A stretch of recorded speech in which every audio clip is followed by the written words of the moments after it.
Bayangkan bagi orang yang pernah umroh, lihat perjalanan Rasulullah waktu hijrah pun. Dari Mekah ke Madinah ini. Subhanallah, kita naik bis aja 6 jam. Itu sudah rumongso kesel. Rasulullah naik bukit, turun bukit, masuk ke sana. Beliau luar biasa. Ujian yang begitu besar. Tetapi beliau, semua ini beliau lakukan demi umatnya. Semua demi umatnya. Kalau beliau waktu itu mengatakan kepada Allah, ya Allah hancurkan, ya Allah ini tidak bisa menjadi tuntunan bagi umat. Jadi Rasulullah tidak mengatakan hancurkan orang Mekah. Ya Rabb, saya tidak akan keluar dari Mekah, saya akan duduk di Mekah. Bisa Rasulullah begitu. Tapi Rasulullah tidak. Keluar, jalan dengan sahabat beliau Abu Bakar Siddiq. Terus naik bukit, turun bukit yang begitu luar biasa. Sayyidina Abu Bakar Siddiq hanya bisa menangis. Dan Rasulullah capek dari tidur di pangkuan Sayyidina Abu Bakar Siddiq. Waktu itu Sayyidina Abu Bakar Siddiq lihat kelelahan Rasulullah sallallahu alaihi wasallam. Sampai-sampai ular yang itu keluar dari bawah itu menggigit kaki Sayyidina Abu Bakar. Sayyidina Abu Bakar tidak berani bergerak karena takut wajah Muhammad sallallahu alaihi wasallam nanti terbangun. Di situ tidak mengatakan. Ini luar biasa perjuangan sahabat dan bagaimana perjuangan Nabi Muhammad sallallahu alaihi wasallam. Itu namanya perjuangan. Ayo, kita tidak dianjurkan, bukan tidak dituntut untuk seperti Sayyidina Abu Bakar, tidak. Tetapi kita bagaimana memegang agama yang telah disampaikan Nabi Muhammad ke kita. Pernahkah kita berjuang seperti para sahabat? Kita lakukan apa yang diperintah Allah, diperintah Rasul, itu termasuk perjuangan juga. Mari, ayo kita tunjukkan bagaimana akhlak Rasulullah, bagaimana cara Rasulullah, bagaimana kehidupan Rasulullah. Terus setiap saat apa yang kita lakukan, kita lihat, kita tengok. Kira-kira kalau saya melakukan ini Rasulullah gembira tidak? Kira-kira kalau saya mengucap ini Rasulullah senang tidak? Kira-kira kalau saya berbuat seperti ini Rasulullah itu ridho tidak? Kalau ridho jalankan, kalau tidak jangan. Karena apa? Allah akan menyintai kita tergantung kadar cinta kita kepada Nabi Muhammad. Allah akan mengangkat derajat kita tergantung kadar cinta kita kepada Nabi Muhammad. Itu kuncinya. Kuncinya di situ nanti ya, insya Allah.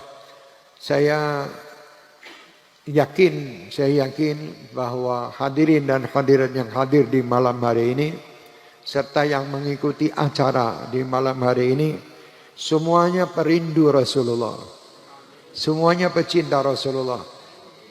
Kisah yang dibawakan ini kita harus tahu bagaimana perjuangan Rasulullah.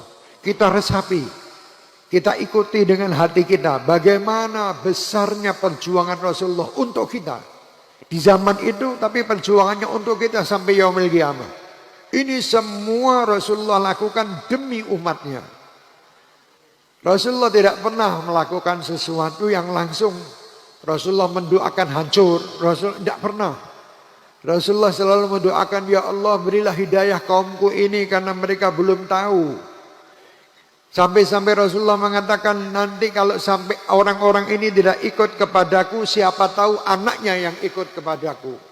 Kalau sampai anaknya tidak mengikuti aku, siapa tahu cucunya yang mengikuti aku.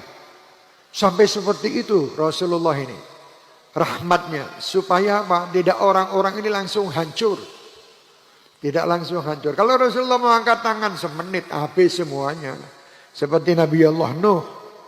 Ya Rabb, jangan kau tinggalkan sedikit pun dari mereka. Karena kalau sampai tertinggal satu rusak. Tapi kalau Rasulullah tidak, berilah hidayah mereka ya Allah. Supaya karena mereka tidak tahu. Hum la ya'lamun.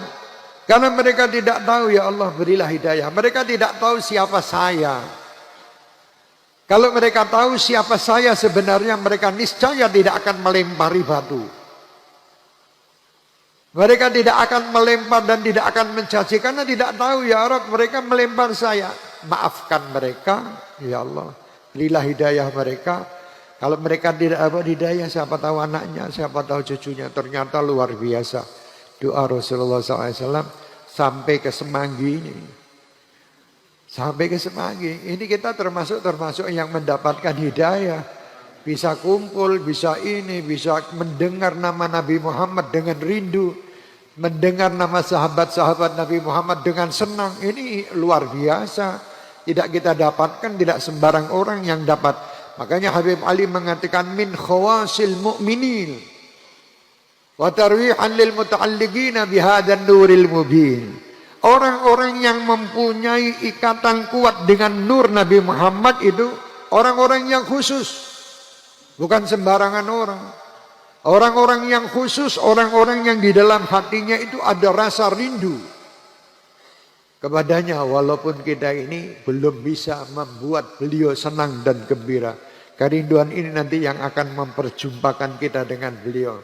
Rindu dengan niat yang baik untuk kita betul-betul bisa menjalankan apa yang beliau sampaikan kepada kita. Insya Allah mudah-mudahan kita ke depan bisa terus mengamalkan apa yang beliau sampaikan. Kita ucapkan jazakumullah khairul jaza ya Sayyidi ya Rasulullah.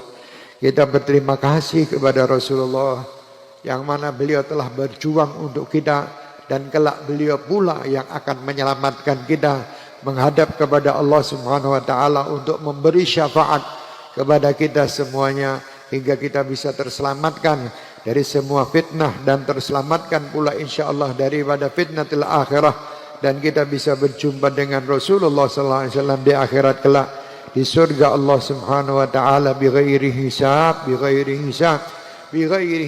Kita, orang tua kita, keluarga kita, anak cucu kita hingga yaumil qiyamah semuanya insyaallah akan mendapatkan apa yang diinginkan dan akan mendapatkan syafaat Rasul Muhammad sallallahu alaihi wasallam. Amin ya